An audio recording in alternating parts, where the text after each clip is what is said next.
Salut l'équipe! Imagine que tu doives changer ta serrure de porte. C'est-à-dire ça.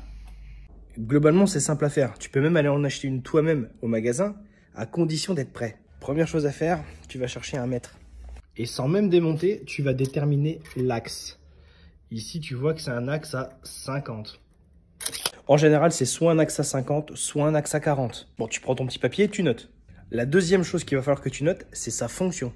Ici, il y a un trou de cylindre européen. Donc là, on a une serrure clé I. Ici, il s'agit d'une fonction à condamnation. Quand tu n'as que le plein demi-tour ici, c'est ce qu'on appelle une fonction bec de canne. Si maintenant ta serrure est actionnée par une clé L, eh ben, il s'agit d'une fonction clé L. Donc, c'est bon, tu as noté? Maintenant, les choses vont se compliquer parce qu'il va falloir déterminer le sens. Mais en fait, je vais te simplifier le truc. Tu vas, s'il te plaît, te mettre du côté du tirant. Du côté des pommelles, donc. Regarde, je vais te faire un exemple. Cette porte-là. Donc là, je suis côté poussant. Je vais donc me mettre à l'intérieur. Donc là, je suis bien du côté des pommelles. Je suis donc côté tirant. Et à partir de là, c'est hyper simple. Côté tirant, la serrure est à droite. Il s'agit d'une serrure droite. Allez, suis-moi, on va passer à la pratique. Tiens, la porte du bureau. Ah, il n'y a pas de pommelle. Je vais donc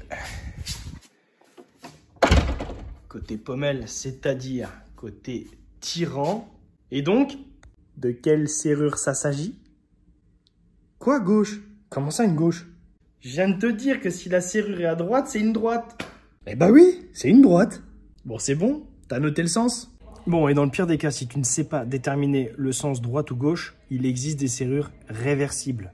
Regarde, je peux changer le sens très facilement. Je lève ce petit locto-là, je rentre le système, je le retourne, je le remets, et voilà, j'ai changé le sens. Maintenant, on va s'intéresser à la tétière. En général, ce sont des tétières rondes, à embout rond, mais il existe encore quand même un petit peu de tétières carrées. Il n'y a plus beaucoup de tétières carrées, mais dans le doute, note-le. Tu vas aussi me noter la couleur. Est-ce que c'est du noir? Est-ce que c'est du blanc?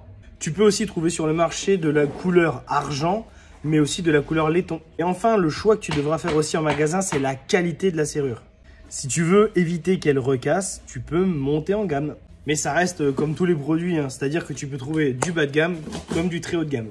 À partir de là, tu n'as plus qu'à essayer de tirer. Bon, bah là, pour le coup, ça s'en va tout seul. Salut l'équipe. Alors, j'ai fait un TikTok il y a quelques jours. C'était un tuto pour remplacer ta serrure. Maintenant que tu as la bonne serrure, je vais t'expliquer comment la changer, mais je vais aussi en profiter pour te montrer comment changer le béquillage et le cylindre. Et tu vois, j'ai rajouté une difficulté, hein. Je pars d'un béquillage quand même assez complexe. Mais tu vas voir qu'il n'y a rien de sorcier. Donc regarde, tout ce qu'il y a là, je vais le mettre ici. Donc la première chose qu'on va faire, c'est retirer le cylindre. Donc tu vas prendre l'axe du cylindre et tu vas venir me retirer cette petite vis.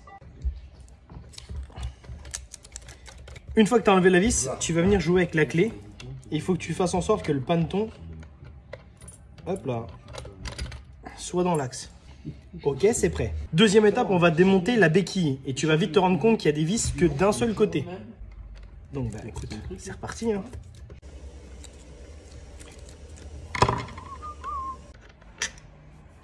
À partir de là, tu n'as plus qu'à essayer de tirer. Bon, bah là, pour le coup, ça s'en va tout seul. Mais il arrive que des fois, tu as une petite vis pointeau ici qui vient serrer sur le carré. Donc, il faudrait que tu la dévisses aussi. Alors, la petite difficulté supplémentaire, c'est qu'il faut que j'enlève aussi le haut, moi.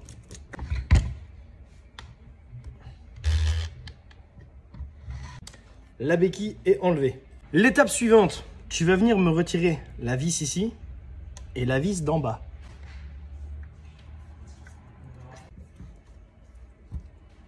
Oui, je n'en ai pas connu. Vraiment, c'est pas un envoi, alors si je ne vois pas. Ok, donc une fois que ta serrure est retirée, tu récupères la nouvelle. Alors effectivement, tu peux être confronté à ce problème, c'est-à-dire que la porte a tellement été bien entaillée que la serrure ne rentre pas. Donc là, le but, bah, ça va être d'élargir un peu la mortaise. Et du coup, si tu mets en favori la page, ce qu'il dit le petit, ça j'ai enregistré dans le... Qu'est-ce qu'il dit le petit?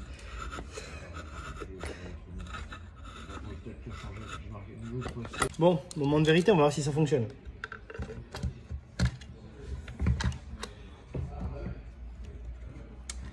Parfait. Maintenant, tu vas me remettre les vis dans la serrure.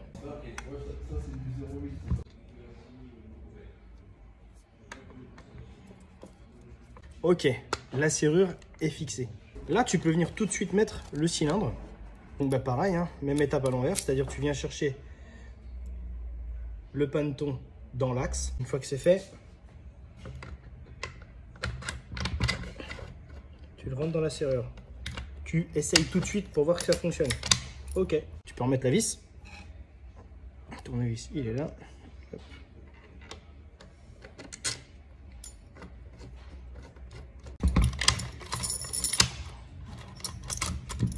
Tu peux retirer la clé. J'en profite aussi, c'est tout bête, mais la vis de fixation, dévisse pas celle-ci, hein, c'est bien celle-ci. C'est celle qui va venir se fixer ici, dans le cylindre. Et là, si tu regardes bien, j'ai pris un cylindre asymétrique. Il s'agit d'un 30-35. Alors, j'ai pris un cylindre asymétrique parce que je vais te montrer en même temps, hein, je vais en profiter, l'installation d'une béquille sécurité. Le côté protecteur de cylindre m'indique que ça, c'est la partie extérieure. Et la partie extérieure va s'adapter sur la partie la plus grande. Et tu vas voir que le cylindre, quand il va venir pousser sur la partie sécurité, ça va venir la faire ressortir légèrement.